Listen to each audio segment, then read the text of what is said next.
Hello students, welcome to our classes. In this video, we are going to discuss about colloidal solutions. Um, uh, in colloidal solution, the part called emulsion is alone deleted. Okay, right. I think you have an exposure about colloidal solutions. Actually, without colloidal solution, our survival on the earth is impossible because majority of the objects, majority of the animate and inanimate objects with which we interact are made up of colloids. Blood is a colloid. This muscle is a colloid. Okay, and clouds, fog, rain-bearing clouds. Okay, and antiseptic creams, medicines. Okay, majority of the medicines are colloidal in nature. Okay, so we can give as many examples as possible. So how exactly you are going to define a colloidal solution? Before going to study about colloidal solution, we have three types of solution. True solution, colloidal solution, suspension. The other name of suspension is precipitate. What is precipitate? Anything which is insoluble in water is called precipitate. Silver chloride precipitate, barium sulfate precipitate. Okay, you know about suspension. So which are insoluble in water, right? Actually, how these three solutions are categorized? Colloidal solution is intermediate between true solution and suspension. Actually, colloidal solution is intermediate between what? True solution and suspension. That you are not supposed to forget. Correct? Right. Here I have given you the size of the particles. You know very well that in any solution you have solute and solvent. Based on the size of solute particles, we are classifying as true solution, colloidal solution and suspension. Now you can see true solution, this is this end, extreme end. Suspension is another extreme end. In the middle is what? Colloidal solution. So by increasing the size of particle size you can get colloid, or by minimizing the particle size of suspension you get what? Colloid. So we can prepare colloidal solution either from true solution or from suspension. Okay, what is the size of true solution? Less than 10 power minus 9 meter. 10 power minus 9 meter nanometer. If the particle size are less than 10 power minus 9, what exactly will be the size of true solution particles? Less than 10 power minus 9 means what? 10 power minus 10, 10 power minus 11, 10 power minus 12, 10 power minus 13, etc. And suspension greater than 10 power minus 6 meter, the particle size. It means what? 10 power minus 5 meter, 10 power minus 4, 10 power minus 3, 10 power minus 2, 10 power minus 1. This is suspension particle size. Now, colloids lie between this and this. That is why they have given that grade 10 power minus 10 power minus 9 meter to 10 power minus 6 meter. Kana, I want to tell you one thing. This is nanometer, 1 nanometer. This is angstrom. Correct? So, the size of colloidal particle is between 10 power minus 9 meter to 10 power minus 6 meter. It means 10 power minus 9 cannot be. That is true solution. 10 power minus 6 is suspension. So only two sizes are allowed. What are they now? One is 10 power minus 7 meter and another one is 10 power minus 8 meter. So these are all the real size of what? Colloidal particles. Correct? Right. Then colloidal system is heterogeneous system. Okay, true solution is homogeneous. This is heterogeneous. Suspension is heterogeneous. I think you can have a demarcation between solute and solvent. One thing. And actually, true solution is homogeneous. That's what we have studied. But colloidal system and suspension is heterogeneous. And when you filter, when true solution is allowed to pass through filter paper, the solution along with solute particle escape. In suspension, solvent particles escape, solute particles will be retained by the filter paper. In the case of colloidal solution, they slowly diffuse through filter paper. In this case, we call filter paper as what? A semi-permeable membrane. That is called SPM. Okay, right. And there is some special nomenclature for solute and solvent in colloidal solution. If the solute will not be called as solute in colloidal state, we call it as dispersed phase, and the solvent is called dispersion medium. Correct? So dispersed phase, dispersion medium.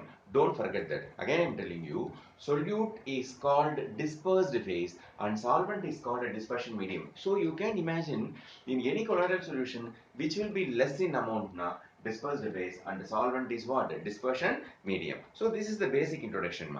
Having got introduced to colloidal solution, then we are going to see classification. So we have three types of classification. First classification is based on the state of dispersed phase and the state of dispersion medium, whether it is solid, liquid, liquid, like that, based on the state. So we have 9 category. In that, the ninth category is not existing. So we have 8 types based on the state of dispersed phase and dispersion medium. Point number 1. Point number 2, based on the attractive forces between dispersed phase and dispersion medium. Okay, and last one is obtained based on the size of colloidal particles, whether they are associated or whether they are multimolecular or whether they are missiles. Okay, so that is the third classification, based on the type of particles, based on the type of particles. Okay, right. First, let me begin you with the state. Okay, so it is very easy to remember, my dear fellow students. First, you dispersed phase, dispersion medium, type of colloid, examples. I request all the students, especially entrance goers, please commit this to your memory, because based on the example, they will ask you what is the colloid, correct? What is the name of the colloid, type of the colloid. Based on the example, they will ask which is dispersed phase and which is dispersion medium, and the state of dispersed phase and the state of what? Dispersion medium, correct? That, so you need to be very thorough. How to remember this very easily? I give you one simple suggestion. First column dispersed phase, second column dispersion medium, and the type of colloid. Examples. You need not bother about type of colloid and example. Don't bother. Just you start like this, and the dispersed phase: solid, solid, solid, liquid, liquid, liquid, gas, gas, gas. Right, like this: solid, solid, solid, liquid, liquid, liquid, gas, gas, gas. This is dispersed phase.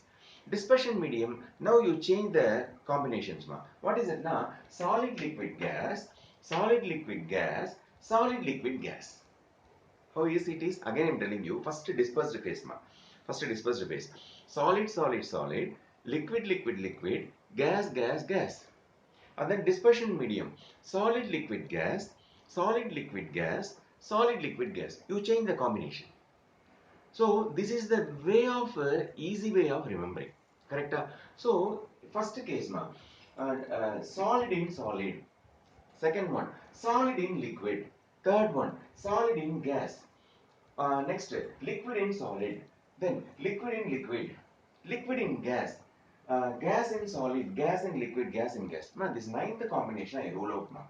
This ninth combination, you know very well that all gases are completely miscible with each other, so they constitute a true solution. So the ninth category called gas in gas is ruled out. So we have only 8 types. Count 1, 2, 3, 4, 5, 6, 7, 8. 8 types of colloids.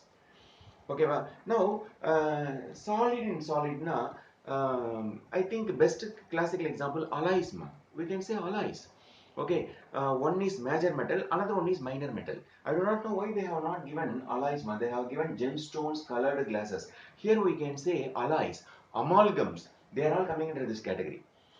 One is a minor quantity, another one major quantity, but both of them are solid. Right? Solid in solid. Example, the name of the colloid is solid sol. Solid in liquid, that is called sol. More liquid, less solid. Then solid in gas, more gas, less solid. That is called aerosol. Correct? Then liquid in solid, more solid, less liquid. That is called gel. Correct? And then liquid in liquid is called emulsion. Liquid in gas, more gas, less liquid. That is called aerosol. Here I differ. Actually, this is called liquid aerosol. I do not know why they have not mentioned in your textbook. Strictly speaking, this is called liquid aerosol. Correct? So this is liquid aerosol. We call it as liquid aerosol. And then gas in solid is called, again, this is called solid sol. Actually, this is solid foam. This is called solid foam. Then gas in liquid is called foam. Correct? Now you understand that sol and gel are exactly mutually opposite. Sol and gel. How? Verify. In sol, dispersed phase is solid, dispersion medium is liquid. In gel, Dispersion medium, dispersed phase is liquid and dispersion medium is solid. So sol and gel are interconvertible. Interconvertible. Gel we come across in our daily life. Pepsodent gel, then Colgate gel. Correct? So you will have a paste. That paste consists of more solid, less liquid. Then only it is called pasty. Correct? Pasty. Now let us see the example. Now for sol examples, paints and cell fluids. Now all our cell fluids are solids, sol only because cell fluids majority of them are liquid where some of the solids are suspended. So cell fluids are examples of what? Classical examples of sol. Okay, and then aerosol, smoke and dust. In gas, solid particles remain what? Suspended. And then gel, more solid, less liquid. Cheese, butter, jellies. Liquid and liquid is emulsion. Milk, hair cream. Now, how can you say milk is emulsion? Now, liquid fat is dispersed in water. So, in milk, liquid fat is dispersed phase, and dispersion medium is water. Correct? And then liquid aerosol, gas in liquid. Liquid in gas. Fog, mist, cloud. And here I want to talk to you about this one. Insecticide sprays. Perhaps, if I am right, after the lockdown is announced in the month of March, and in April and May, if I am right, I could not exactly guess the month and the date. Most probably, it should have been April and May.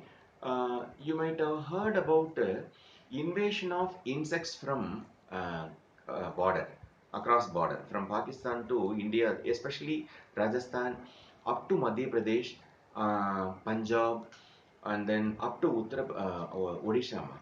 Okay, that is called swarm of insects. Okay, we can say locust. Okay, actually they prey on green leaves and shoots. Correct? So which is very devastating experience for all the farmers in Punjab and Haryana and Delhi also. So we cannot survive. Unsurvivable situation. Okay. So how to get rid of those locust swarm now? Only by using this kind of insecticide spray where which is liquid aerosol. Okay. So the farmers they select appropriate time, especially early morning. They select and they spray in all the trees and shoots where these locusts reside. Okay, that is an example of salt. And then solid salt, more solid, less gas. Pumice stone, foam rubber. And foam is more liquid, less gas. What is that? Froth, whipped cream, soap lather. Gas and gas is what? True solution. Okay. So this is one type of colloid. Next, based on the attraction between dispersed phase and dispersion medium. Based on the attraction between dispersed phase and dispersion medium. If there is more attraction between dispersed phase and dispersion medium, we call it as lyophilic colloid. Here philia means affection, lyo solvent, correct? Lyophilic colloid. If there is less attraction between dispersed phase and dispersion medium, then we call it as lyophobic colloid. Phobia means hating, aversion. Solvent hating colloids. Lyophilic, lyophobic. If the solvent is water, then we call hydrophilic, hydrophobic. Correct? So hydrophilic, hydrophobic. Stability wise, lyophilic colloids are more stable than lyophobic colloids. Lyophilic colloids are more stable than lyophobic colloids. That is why lyophilic colloids are called protective colloids. Can you give an example of lyophilic colloids? Very easy. Starch paste. Starch paste. What do you mean by starch paste, Boiled rice, make it a paste. Starch paste. That is lyophilic colloid. Gums, resins. So many examples we can offer. They are all lyophilic colloids, Okay. Actually, you know that the starch paste, that atta flour and maida flour, they boil the maida flour in hot water, and that will be used for sticking cinema posters in villages. Perhaps you are all watching in multiplex and many of hi-fi theaters, so you don't know about the sticking method of the posters in the rural areas now. So where They don't use Fevistick or Fevibond. Only this. So lyophilic. Lyophobic colloids, colloidal sulfur in water, example, and the majority of the metal salts are lyophobic. Okay, so that is one classification. And here I want to tell you one thing. I said about salt. Salt consists of more liquid and less solid. If the liquid is water in salt, that is called aqua salt or hydrosol. The name of the salt if the liquid is water. Then name of the salt if the liquid is alcohol is alkosol. Suppose if the dispersion medium is benzene, we called benzosol. Correct? So that is one classification. Next third classification based on the type of particles. Based on the type of particles, we have multimolecular colloid, macromolecular colloid, and associated colloid. Multimolecular, macromolecular, associated. Okay, after watching this video, you open your book and browse all the contents. What is the meaning of multimolecular colloids? This colloidal solution is obtained by aggregating small size of atoms so as to get into multiple layer whose size will be of a colloidal range, then that is called multimolecular colloid. Correct? So we have to aggregate the atoms.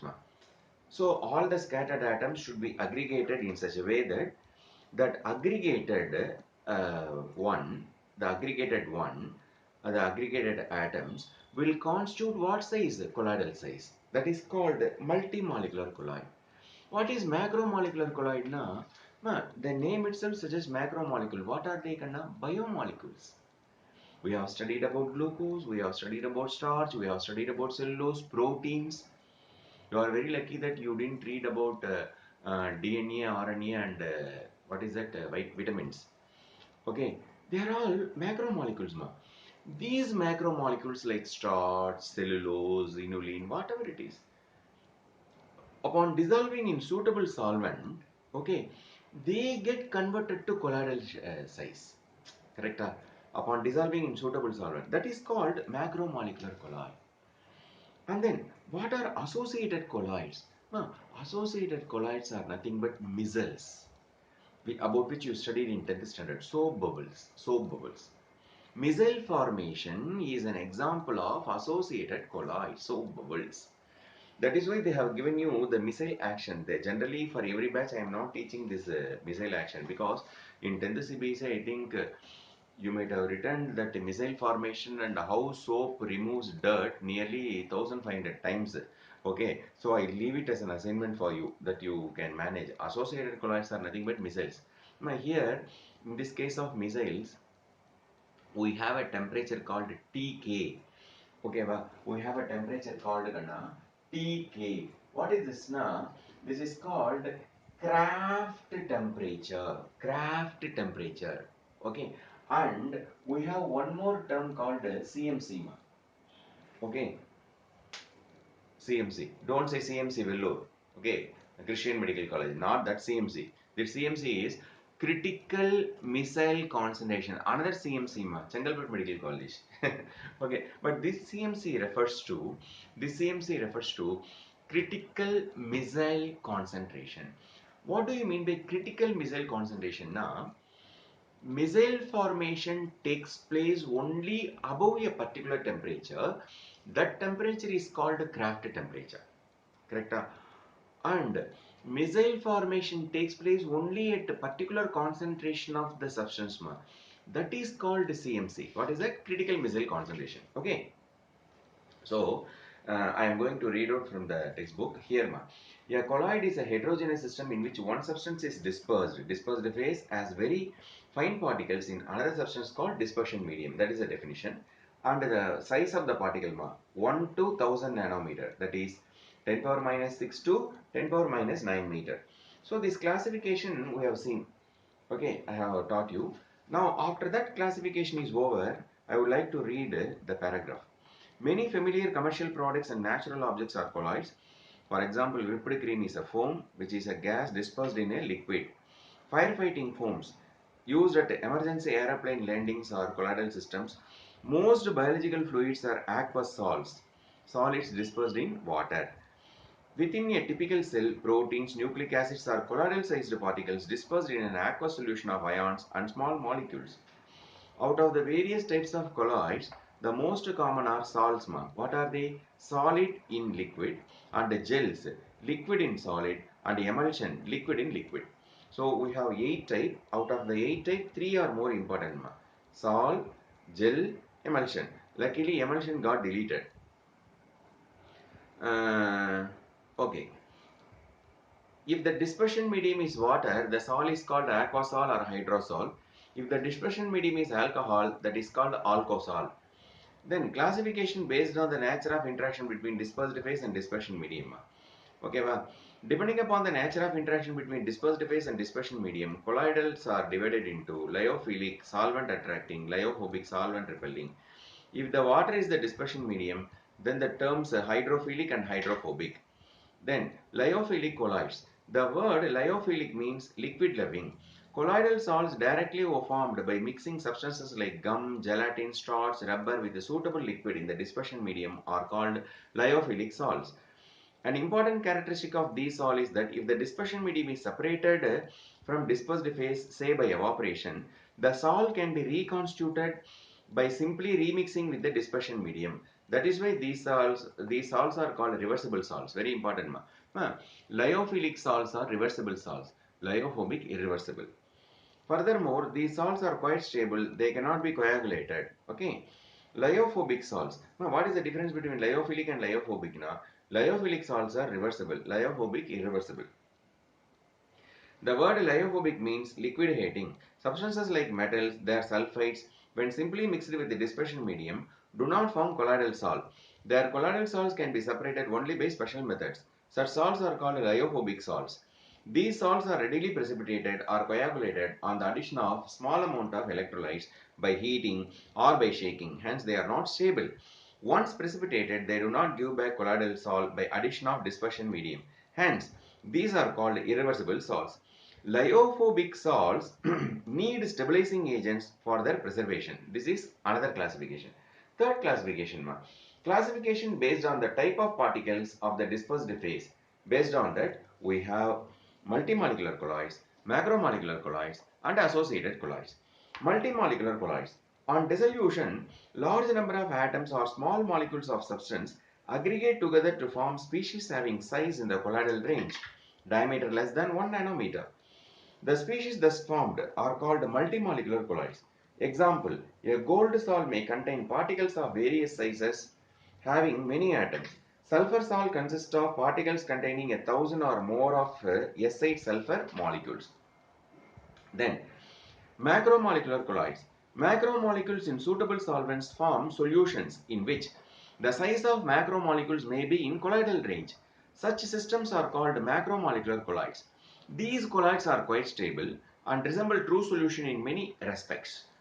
Examples of naturally occurring macromolecules are starch, cellulose, proteins, and enzymes.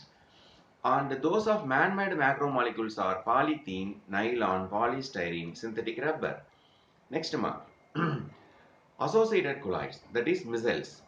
There are some substances which at low concentration behave like normal strong electrolyte, but at high concentration exhibit colloidal behavior due to formation of aggregates. The aggregated particles formed are called micelles. These are known as associated colloids. The formation of micelles takes place only above a particular temperature called Kraft temperature Tk and above particular concentration called critical micelle concentration CMC. On dilution, these colloids revert back to individual ions.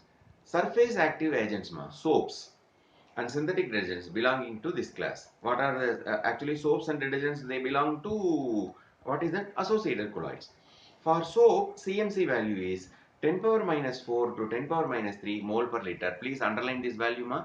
CMC value of soap is what, ma? 10 power minus 4 to 10 power minus 3 mole per liter. These colloids have both lyophobic and lyophilic part. Micelles may contain as many as 100 or more molecules. correct? So this cleansing action of soaps you can manage ma. So this is the first leg of discussion regarding colloids and classification. Next we are going to study about the preparation, properties of colloids, uses. Next preparation of colloids ma. These four methods are called chemical methods, correct?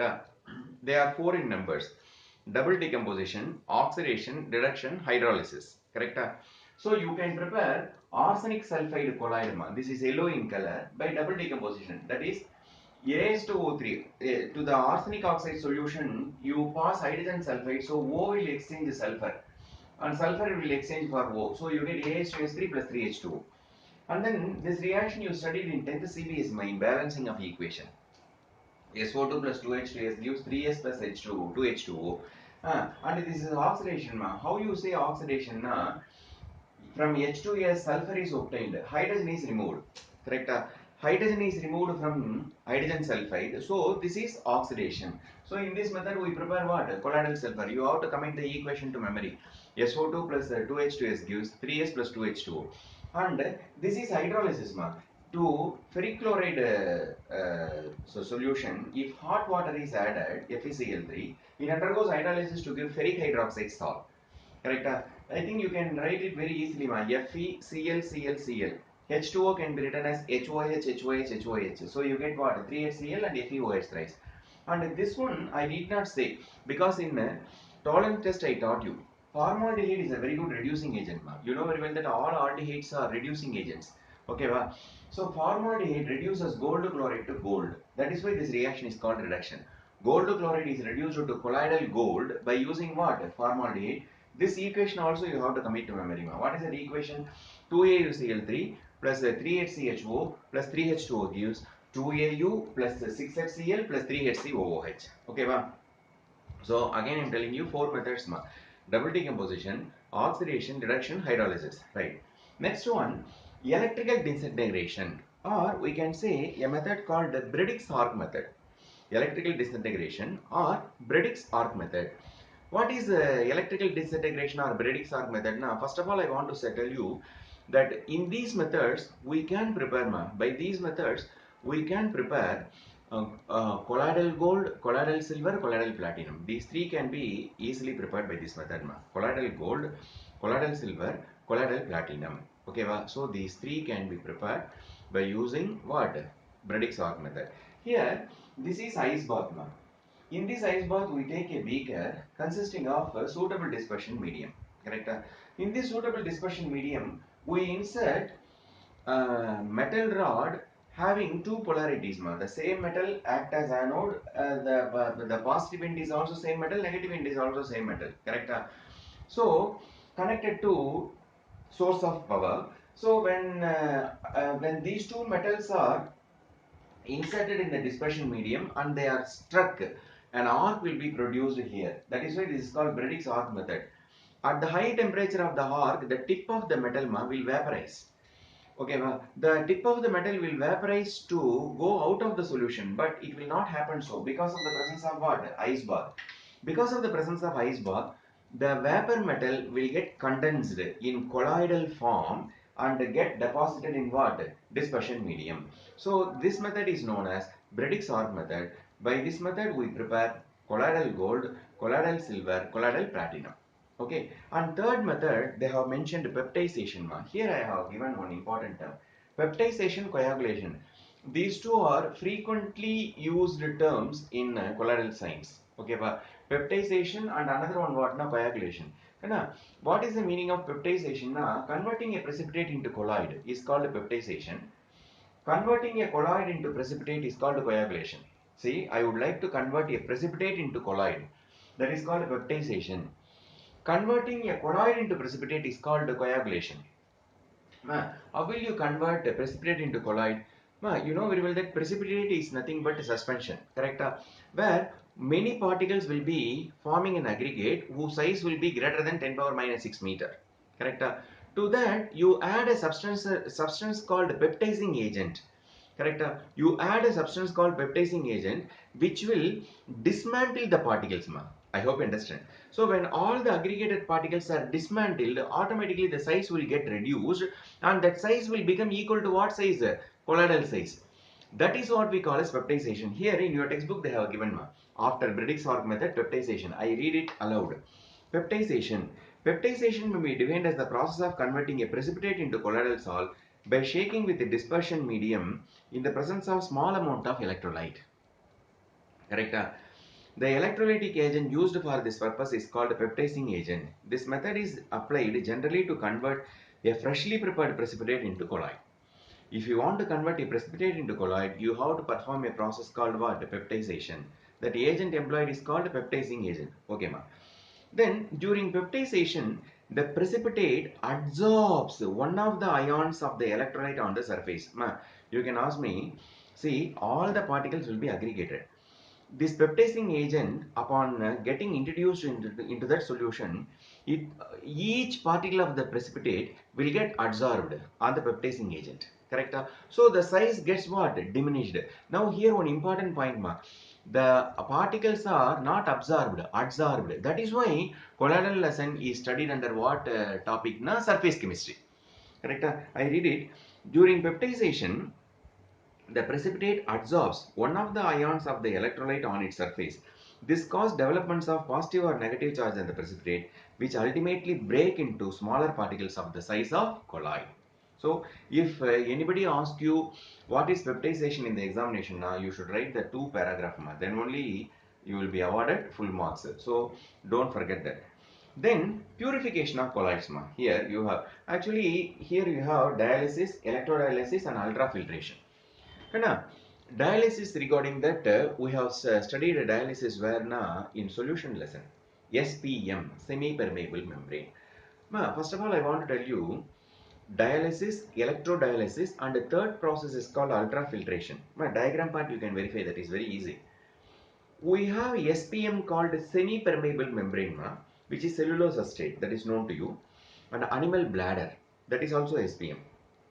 So colloidal solution may contain impurity. We are not supposed to completely remove the impurities from colloidal solution. Little bit impurities are essential for any colloidal solution to remain stable.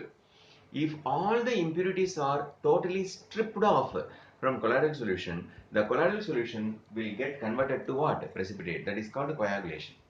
Correct?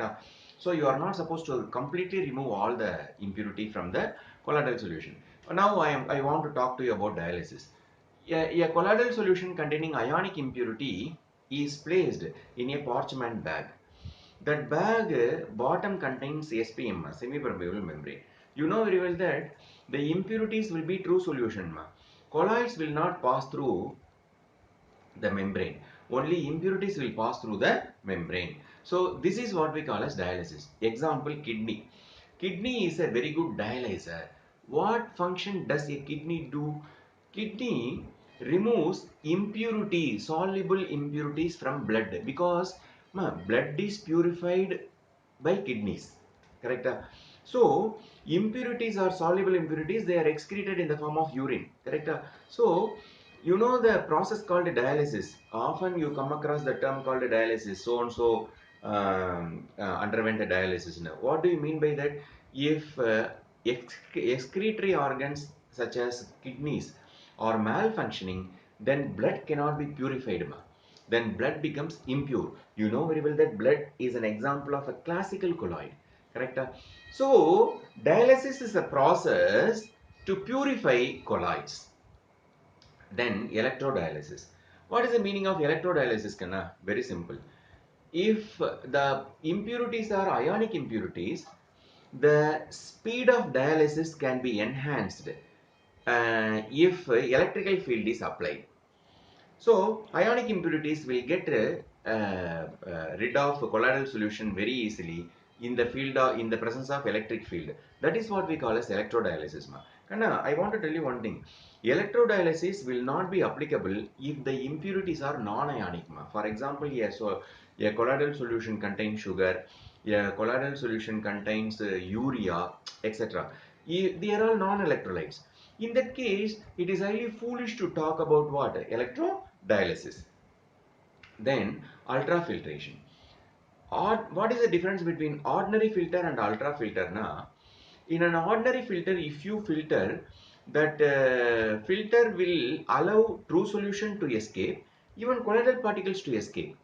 In that case, you cannot separate colloidal particles from true solution particles called impurities. So we have to we have to design a filter paper which will retain colloidal particles and allow only ionic impurities to pass through is called ultrafilters. Correct? That phenomenon is called ultrafiltration. By performing ultrafiltration, colloidal particles can be retained, okay, over the filter paper surface, and impurities will be allowed to escape. That filtration is called ultrafiltration. Correct? Now, how can you convert ordinary filter into ultrafilter? Na, an ordinary filter paper can be converted to ultrafilter paper by immersing the ordinary filter paper in a solution called collodion, which is a nitrocellulose solution. When ordinary filter paper is immersed in collodion solution, the pores of ordinary filter paper will be smeared with the collodion. For example, imagine this is ordinary filter paper pores. Imagine this is ordinary filter paper pores. If the ordinary filter paper is immersed in collodion, what happens now? The pores will be blocked. The pores will be completely blocked. You see, we are minimizing the size of the pores. Now you can very much be confident that the ordinary filter paper became what? Ultra filter. This is called ultrafiltration. Okay, so these are all the um, uh, process of removing the impurities, purification of colloids. Then properties of colloids. For colloidal solutions, what are the various properties? Now, one happened to be colligative property, another one optical property, another one kinetic property, and another one electrical property. So it has got so many properties. Colloidal particles exhibit colligative properties, but the magnitude is very less. Correct? Number one. Number two, optical property. What is the meaning of optical property of colloidal? Now, when colloidal solution is viewed perpendicular to the passing of beam of light, when a light is allowed to pass through a colloidal solution, the path of the beam is highly visible. That effect is called a Tyndall effect. So colloidal particles show Tyndall effect. Suppose if you are asked to differentiate true solution and colloidal solution, you can cite this phenomenon. Colloidal particles will show Tyndall effect. True solution will not. Similarly, suspension particles, they don't. For example, in 2 marks or even in some other column, how can you differentiate between milk and aqueous sodium chloride? Na, you can say aqueous sodium chloride is true solution, milk is colloid. Then for that you won't be awarded marks, because you have to cite the difference. What is the difference now? Milk shows Tyndall effect, whereas aqueous sodium chloride solution does not show Tyndall effect. And then another one, kinetic property. When you view a colloidal particle through an ultra microscope, you can see the colloidal particle always perform zigzag movement. Chaotic, zigzag, random movement. The colloidal particle will not remain static at one place. It performs ceaseless motion like that. The colloidal particle will have correct chaotic, ceaseless, random movement. This is called Brownian movement. Why this Brownian movement is noticed in colloids now? The reason is dispersed phase called colloidal particle will always be bombarding the dispersion medium, or dispersed phase or colloidal particles are continuously hit by dispersion medium. Hence, we notice what movement? Brownian movement. Then electrical property. Kana, you have to give me one permission that separately electrical property I would like to discuss more, because in electrical property we have Helmholtz double layer, zeta potential or electrokinetic potential, and then electrophoresis, mutual coagulation, Hardy and School's rule, and flocculation value. So many concepts are there. So after reading out from this part, and directly I would like to go for the application of colloids. After finishing the application, I would like to discuss what? Electrical properties of colloids. Okay, actually, Kanna, what are the properties of colloids? Colligative property, optical property, kinetic property, electrical property. So with your permission, I am going to discuss electrical properties at the end of the discussion. So this purification part I have discussed. Properties of colloids. What are the properties of colloids? First, colligative properties. Colloidal particles are being bigger aggregates. The number of particles in colloidal solution is comparatively small as compared to true solution. Hence, the value of colligative properties: osmotic pressure, lowering in vapor pressure, dispersion, depression in freezing point, elevation in boiling point, they are of small order as compared to values shown by true solutions at the same concentration. Next, Tyndall effect. If a homogeneous solution placed in dark is observed in the direction of light, it appears clear. If it is observed from the direction at right angles to the direction of the beam, it appears perfectly dark. Colloidal solution viewed in the same way may also appear reasonably clear or translucent by the transmitted light, but they show a mild or strong opalescence when viewed at right angles to the passage of light. The path of the beam is illuminated by a bluish light. This effect is first observed by Faraday, later studied in detail by Tyndall and termed as Tyndall effect. Actually, who is the forefather of Tyndall effect? Faraday.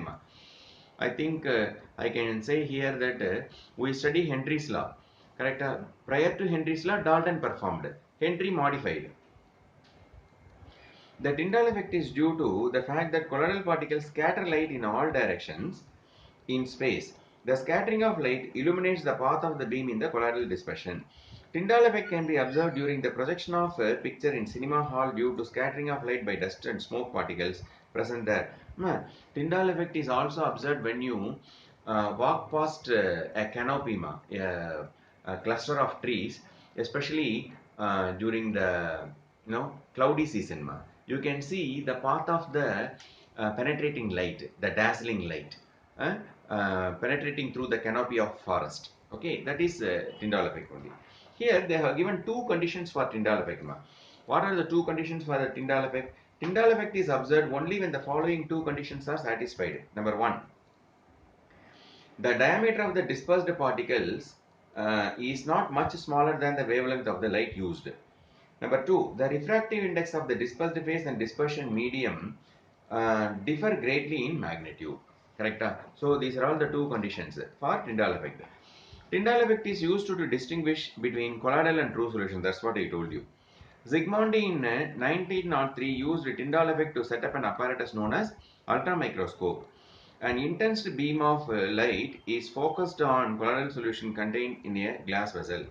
The focus of the light is then observed with a microscope at right angles to the beam. Individual colloidal particles appear as bright stars against a dark background. Ultramicroscope does not render the actual colloidal particles visible, but only observe the light scattered by them. Thus, ultramicroscope does not provide any information about the size and shape of the colloidal particle. Then color. The color of the colloidal solution depends on the wavelength of the light scattered by the dispersed particles. The wavelength of light further depends upon the size and nature of the particles. The color of the colloidal solution also changes with the manner in which the observer receives the light. For example, a mixture of milk and water appears blue when viewed by reflected light and red when viewed by the transmitted light. Finest gold salt is red-blue in color. As the size of the particle increases, it appears purple, then blue, and finally golden. Brownian movement. When colloidal solutions are viewed under a powerful ultramicroscope, the colloidal particles appear to be in a state of continuous zigzag motion all over the field of view. The motion was first observed by British botanist Robert Brown, and it is known as Brownian movement. This motion is independent of nature of the colloid but depends on the size of the particle and viscosity of the solution. Smaller the size and lesser the viscosity, faster is the solution. Faster is the motion. Brownian movement has been explained due to the unbalanced bombardment of particles by the molecules of the dispersion medium. The Brownian movement has a stirring effect which does not permit the particle to settle, thus is responsible for the stability of the salt. Very important. What is the reason for the stability of the salt? Now, one of the important property is what ma? Brownian movement ma. Okay, very very important. Why? Because because of Brownian movement ma, the particle of colloids are stable. It will not settle down at the bottom. If the particles settle down at the bottom, automatically what happens now? The colloidal solution becomes what? Unstable. Now we'll finish application of colloids ma. Then we go for what is that? Electrical properties. Colloids around us.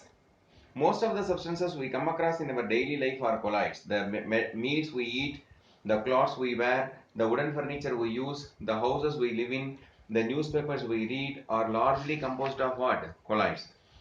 Following are the interesting and noteworthy examples of colloids. Blue color of the sky. This is often asked question. Dust particles along with water suspended in air scatter blue light which reaches our eyes and the sky looks blue to us. Fog, mist and rain. When a large mass of air containing dust particle is cooled below its dew point, moisture from the air condenses on the surfaces of these particles, forming fine droplets. These droplets, being colloidal in nature, continue to float in air in the form of mist or what? Fog. Clouds are aerosols having some small droplets of water suspended in air. On account of condensation in the upper atmosphere, the colloidal droplets of water grow bigger and bigger in size till they come down in the form of what ma? Rain. Sometimes rainfall occurs when two oppositely charged clouds meet. This is called mutual coagulation ma. This is called mutual coagulation. When oppositely charged clouds suddenly meet, we get immediate precipitation or rain. That is called flash rain ma. Okay, wow. It is possible to cause artificial rain by throwing electrified sand or spraying a sol carrying charge opposite to the one on the cloud from an aeroplane. Food articles, milk, butter, halwa, ice cream, fruit juices, etc. are colloidal in one form or other. Blood. Blood is a colloidal solution of albuminoid substance. The styptic action of alum and ferric chloride is due to coagulation of blood, forming a clot which stops further bleeding. Very important. When you are having bleeding, use alum solution, that is aluminum sulfate or ferric chloride. You apply there, immediately the blood, which is a colloid, which will be coagulated to form a clot. Correct? So that is very important. After performing shaving we used to apply alum, crystal alum. Okay, if at all if there is any wound, and it acts as an antiseptic also to prevent bleeding, we spear the face with what? Alum. So blood is a colloid. Immediately it will be converted to a clot, which is a precipitate. Soils. Fertile soils are colloidal in nature, in which humus acts as a protective colloid. On account of colloidal nature, soil absorbs moisture and nourishing materials. Formation of delta. River water is a colloidal solution of clay. Correct? Sea water contains number of electrolytes. When the river water meets the sea water, electrolytes present in the sea water coagulate the colloidal solution of clay, resulting in the deposition of formation of delta. Actually, deltas are obtained when river water meets sea water, or delta plains. Yeah, you know very well that near Bengal, Sundarbans Delta, where Ganges meet Bay of Bengal, that the entire region will be highly fertile plain because of the formation of what? Delta. Then other applications Cottrell smoke precipitator, electrical precipitation of smoke. This is what we call as Cottrell smoke precipitator. Kana, you know very well that smoke is a colloid, aerosol. Generally, the smoke should not be let out in the environment because it is highly disastrous. So, we can release dust-free gases into the environment. Smoke consists of a gas which is a dispersion medium containing solid suspended particles. The smoke is allowed to pass through this chamber. This chamber is devised by Cottrell. That is why it is called a Cottrell smoke precipitator. Correct? When the smoke ascends this chamber, this is high voltage electrode, more than 30,000 volts. Okay, you know very well that colloidal particles carry charge. If the smoke is positive, suppose if the electrode is negative now, if the smoke happens to pass through this chamber, automatically mutual coagulation takes place. That is, charges will be nullified. If suppose smoke is negative, this will be positive. Automatically the dust particle will be settled down at the bottom, and the carbon free gases come out of the chimney. So this is precipitated ash. Correct? So this is what we call as Cottrell smoke precipitator. Smoke is a colloidal solution of solid particles such as carbon, arsenic compounds, dust in air. The smoke, before it comes out of the chimney, is led through a chamber containing plates having a charge opposite to that carried by smoke particles. The particles, on coming in contact with these plates, lose their charge and get precipitated. This one, ma. The particles thus settle down on the floor of the chamber. The precipitator is called Cottrell precipitator. Then purification of drinking water. Yes, ma. During rainy season, river water and lake water will be muddy because of colloidal particles suspending. How will you settle the particles down? Very easy, ma. Impure water can be purified. It means the impurities can be settled at the bottom. That is called coagulation. How? By introducing ferric chloride or alum. When you introduce any one of the salt, all the particles will be settling down at the bottom. So this is purification of water. Purification of water. Water obtained from natural sources often contains suspended impurities. Alum is added to such water to coagulate the suspended impurities, make water fit for drinking purpose. Medicines. Most of the medicines are colloidal in nature. Example, argyrol, a silver salt used as an eye lotion. Colloidal antimony is used in treating Kala Azar. Colloidal gold is used for intramuscular injection. Milk of magnesia, an emulsion, is used for stomach disorder. Colloidal medicines are more effective because they have large surface area and therefore easily assimilated. Tanning. Tanning na converting raw hide into refined hide. Okay, converting raw hide into polished hide. That is called tanning. Or I can say converting a hide into leather is called tanning. Correct? Animal hides are colloidal in nature. When a hide which has positively charged particle is soaked in tannin, a chemical which contains negatively charged colloidal particle, mutual coagulation takes place. This results in hardening of leather. This process is called tanning. Chromium salts are also used in the place of tannin. The tanning obtained from the use of the chemical tannin. Nowadays, tannin is replaced by chromium salts. Cleansing action of soap, which you have studied in lower class. Photographic plates and films. Photographic plates or films are prepared by coating an emulsion of light sensitive silver bromide in gelatin over glass plates or celluloid films. Rubber industry. Latex is a colloidal solution of rubber particles which are negatively charged. Rubber is obtained by coagulation of latex. Latex is a colloidal solution of rubber particles which are negatively charged. You should remember, in MCQ they ask you what is the charge of rubber particles? Negative charge. Industrial products, paints, ink, synthetic plastics, rubber, graphite, lubricant, cement, they are all colloidal solution. Okay, so this is the application. Now, the last leg of the discussion is charge on the colloidal particle. Okay, ma'am, we have come to the last leg of the discussion, charge on the colloidal particles. Remember, colloidal particles are charged. See, when I say colloidal particles, I mean to say dispersed phase. That is solute. Remember, when dispersed phase or solute is positively charged, dispersion medium will be negatively charged. Again, I am telling you, when dispersed phase or colloidal particles are positively charged, automatically the dispersion medium will be negatively charged. Okay, actually Helmholtz, a scientist named Helmholtz, he proposed a concept called double layer. I tell you, this is positive, positive, positive, positive, below it's negative. Imagine if this is dispersed phase now, automatically this will be dispersed phase now. Suppose if this is dispersed phase now, automatically this will be dispersion medium. Suppose if this is dispersion medium now, this will be dispersed phase. This is what we call as electrical double layer. Correct? This kind of double layer will be permanently present in any colloidal solution. Suppose I already informed you, all colloidal solution require a small amount of impurities for stabilization. Imagine that impurity is ionic impurity, which is A plus B minus now. Now, this A plus will be adsorbed on the negative side. A plus ions will be adsorbed on the negative side. and B minus ions will be absorbed on the positive side. Again, this will cause another double layer. Whereas this is called permanent double layer, fixed layer. This is diffused layer. Correct? Again, I am telling you, this is fixed layer, this is diffused layer. So this is called a electrical double layer. There generates a potential at the junction point.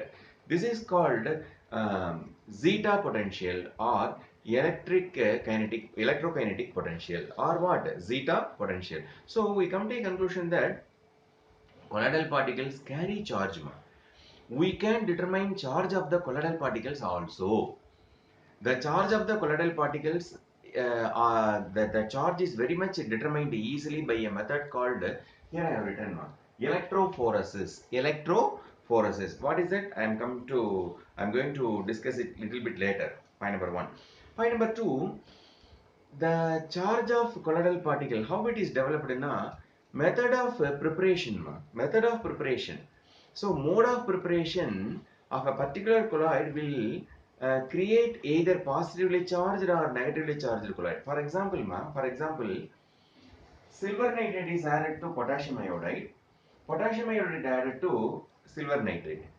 In any case, there is one reaction. What is that reaction? AgNO3 plus Ki. KNO3 AgI. AgI is yellow color precipitate plus KNO3. So when you add AgNO3, mixing of AgNO3 and Ki will always lead to yellow color precipitate of what? AgI. But in colloidal form we can precipitate, no problem. That can be made a positively charged colloid or negatively charged colloid based upon the mode of addition. For example, here silver nitrate solution is added to potassium iodide, AgNO3 to Ki. It means what? I hold potassium iodide solution in beaker in which silver nitrate is added. Correct? What is resulted na? AgI, that is silver iodide obtained. But the colloid obtained is negatively charged. Why ma? Because this Ag formed will absorb I minus ion from the beaker. Because in beaker what is present ma? Ki. I hope you understand. What is Ki na? Ki is nothing but K plus I minus. So silver iodide colloid getting produced in a beaker consisting of potassium iodide upon being added with the AgNO3 assumes negative charge. Now you change the process. What process now? Take silver nitrate in beaker and add potassium iodide. Again you are getting what? AgI. But this is positively charged. What is the reason now? In the beaker, what is present? AgNO3 present. What is AgNO3 ma? AgNO3 is Ag plus NO3 minus. The formed AgI will select one of its ion. What is one of these ion? Ag plus. Now what charge is obtained? Positively charge is obtained. Again I am telling you, take a beaker that consists of potassium iodide to which add AgNO3. The resultant mixture will be AgI getting absorbed by I minus ion. I minus ion comes from the beaker. You can ask me, sir, why I minus is absorbed now? Because AgI. What is AgI? AgI is nothing but Ag plus I minus. So this I minus is present in the mixture, so it absorbs I minus. Now you are taking a beaker consisting of AgNO3 to which you add Ki. Now what happens now? Same AgI is produced, but the beaker consists of Ag plus NO3 minus. Ag plus will be absorbed. Correct? First layer is formed. Next, so that colloidal solution is negatively charged. Here this is positively charged. They will ask you one question like this. When Ki is added to AgNO3, what sol is resulted? Positively charged. When AgNO3 is added to Ki, what is obtained in a negatively charged? After the process, what happens now? This I minus ion will absorb K plus from the solution to form double layer. Here, this Ag plus will absorb I minus to form what? Double layer. What a beauty! And next, similarly, you add ferric chloride to hot water na HOH. and ferrichlorate to NaOH. What is the difference? Here HOH, here NaOH. Now ferrichlorate to hot water, you get ferric hydroxide salt, FeOH thrice. That will absorb Fe3 plus from the solution, positively charged salt.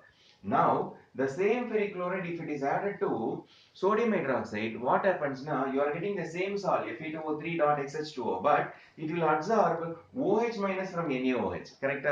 Here, it will absorb Fe3 plus from FeCl3.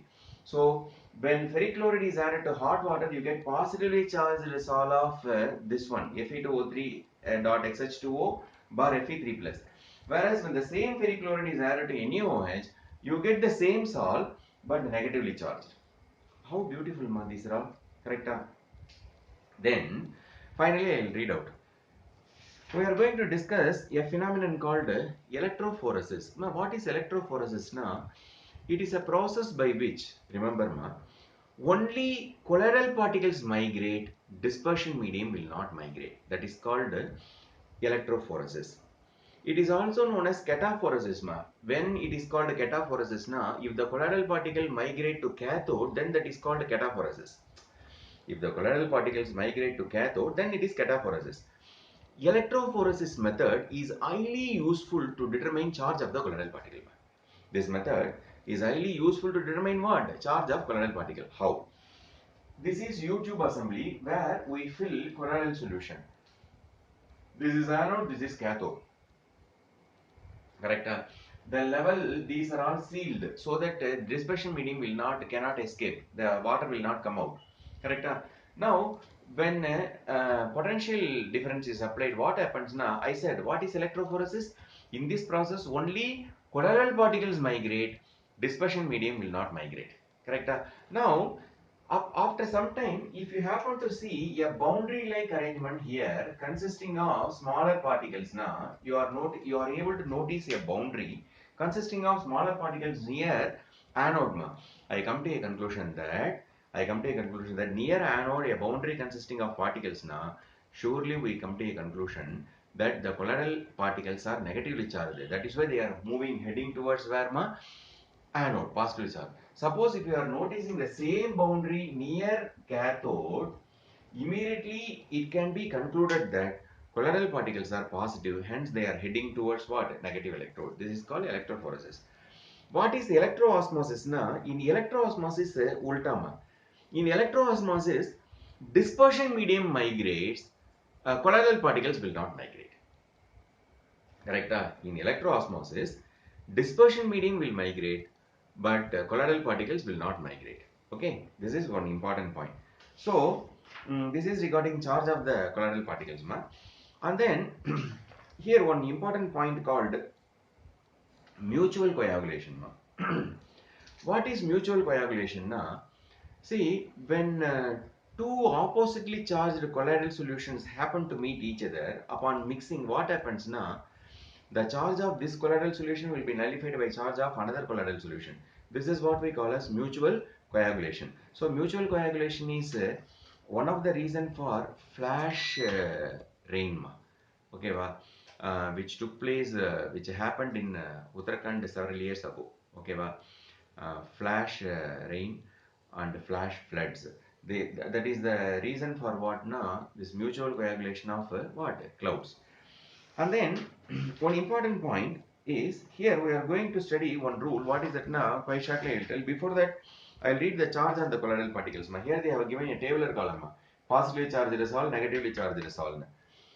Colloidal particles always carry an electric charge. The nature of this charge is same on all particles in a given colloidal solution and may be either positive or negative. You have to memorize this one.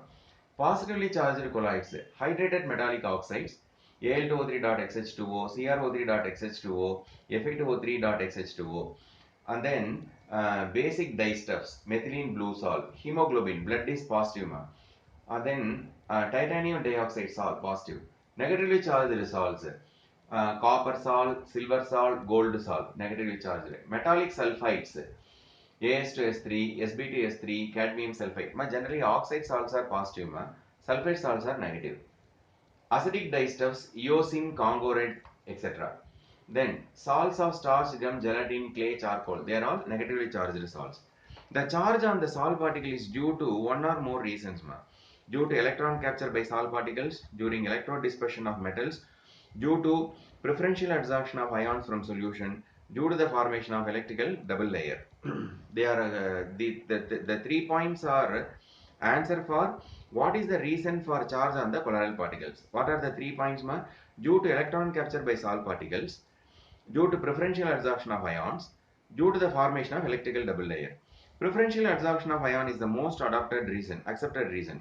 The Sol particles acquire positive or negative charge by preferential adsorption of positive or negative charged ions. When two or more ions are present in the dispersion medium, preferential adsorption of ion common to the colloidal particle usually takes place. That's what I told you. AgI will take up only I minus because in that beaker what is present? Ka is present. In this case, AgI will take up only Ag plus. What is the reason now? Because in that beaker, what solution is present? AgNO3. So it will select only what? Common ion. These examples they are given. The combination of two layers of opposite charges around the colloidal particle is called Helmholtz double layer. So this is Helmholtz double layer. This is Helmholtz double layer. According to modern view, the first layer of the ions is firmly held. It is called fixed layer, while the second layer is mobile and termed diffused layer. Since separation of charge is a seat of potential, the charges of opposite signs on the fixed and diffused parts of the double layer results in a difference in potential between these layers. This potential difference between the fixed layer and diffused layer of opposite charge is called electrokinetic potential or zeta potential. This is frequently asked question, what is zeta potential or electrokinetic potential? This entire paragraph you should write. The presence of equal and similar charges on colloidal particle is largely responsible in providing stability to the colloidal solution because the repulsive forces between the charged particles having the same charge prevent them from coalescing and aggregating when they come closer to one another. Electrophoresis. The existence of charge on colloidal particle is confirmed by electrophoresis. My MCQ ma. Charge on the colloidal particle is confirmed by what experiment? Na? Electrophoresis. Don't forget. Again, I'm telling you the first line itself. The existence of charge on colloidal particle is confirmed by electrophoresis experiment. When electric potential is applied across two platinum electrodes dipping in a colloidal solution, the colloidal particles move towards one or other electrode. The movement of colloidal particles under applied electrode potential is called electrophoresis. Positively charged particles move towards cathode, while negatively charged particles move towards anode. When electrophoresis, the movement of particle is prevented by suitable means, it is observed that dispersion medium begins to move in electric field. This phenomenon is called electroosmosis. Then coagulation or precipitation. The stability of lyophobic salt is due to the presence of charge on the colloidal particle. If the charge is removed, the particle will come nearer to each other to form aggregates or coagulate and settle down under force of gravity. The process of settling of colloidal particles. The process of settling of colloidal particle is called coagulation or precipitation. So you can precipitate, you can convert a colloid into precipitate by following methods. The coagulation of lyophobic salts can be carried out in the following ways. Totally 1, 2, 3, 4, 5 methods. I think conversion of what? Colloid into precipitate is called coagulation. 5 methods. What are they? First, by electrophoresis. The colloidal particles move towards oppositely charged electrodes, get discharged and precipitated. Then, number 2, by mixing two oppositely charged salts. Oppositely charged salts, when mixed in almost equal proportion, neutralize their charge, get partially or completely precipitated. Mixing of hydrated ferric oxide, positive salt, and arsenic sulfide salt, negative salt, bring them in the precipitated form. This type of coagulation is called mutual coagulation. By boiling. When salt is boiled, the adsorbed layer is disturbed due to increased collision within the molecules of the dispersion medium. This reduces the charge on the particle, ultimately lead to settling down in the form of precipitate. By persistent dialysis. On prolonged dialysis, the traces of electrolyte present in the salt are removed almost completely and the colloid becomes unstable and ultimately coagulate. Last one, by addition of electrolyte. By addition of electrolyte, you can convert a colloid into precipitate. Here comes Hardy and School's rule. Okay, Hardy and School's rule comes and operates and plays a vital role where converting a colloid into precipitate is done by Hardy and School's rule. The title is what? By the addition of an electrolyte, you can convert a colloid into precipitate. How? We are going to see it now. Okay, ma. Here the Hardy and School's rule says by adding a suitable electrolyte, a colloid can be converted to precipitate. That rule says if at all a colloid is to be precipitated, the electrolyte added must possess one of the high valency ion. Larger the valency of the ion, easy will be the precipitation. The other name of precipitation is called flocculation. Here they have given one important point. For coagulation of negative salt, suppose we are taking negative salts like arsenic sulfide is a negative salt. So, among the three ions, aluminium 3 plus, barium 2 plus, Na plus, which is far better now? Aluminium 3 plus is better than barium 2 plus, barium 2 plus is better than Na plus, because here the valency is more. 3 plus, here it is 2 plus, it is 1 plus. Correct? More the valency means more easy will be the coagulation. Then for positive salt, you have to use negative ion. Again, valency is more. For coagulating a positive salt, you prefer this anion. FeCN6 4 minus is better than PO4 3 minus, which is better than what? SO4 2 minus, better than Cl minus, because here the valency is -4, here the valency is -3, -2, -1. This is Hardy and School's rule. When excess of electrolyte is added, the colloidal particles are precipitated. The reason is that colloids interact with ions carrying the charge opposite to that present on themselves. This causes neutralization, leading to coagulation. The ion responsible for neutralization of the charge on the particle is called a coagulating ion. A negative ion causes precipitation of positively charged salt, and a positive ion causes precipitation of negatively charged salt. It has been observed that this is Hardy and School's rule, that greater the valence of the flocculating ion added, greater is its power to cause coagulation. This is known as Hardy and School's rule. Again I am reading this out. Greater the valence of flocculating ion added, greater is its power to cause precipitation. This is known as Hardy and School's rule. In the coagulation of negative salt, the flocculating power of the ion is aluminium 3 plus is greater than barium 2 plus greater than Na plus. Similarly, in the coagulation of positive salt, the flocculating power is in the order FeCN6 4 minus is greater than PO4 3 minus, greater than SO4 2 minus, greater than Cl minus. Last leg of the discussion. What is it now? This one. This is called very important, coagulating value or flocculating value. Coagulating value or flocculating value. Kindly commit this definition to your memory.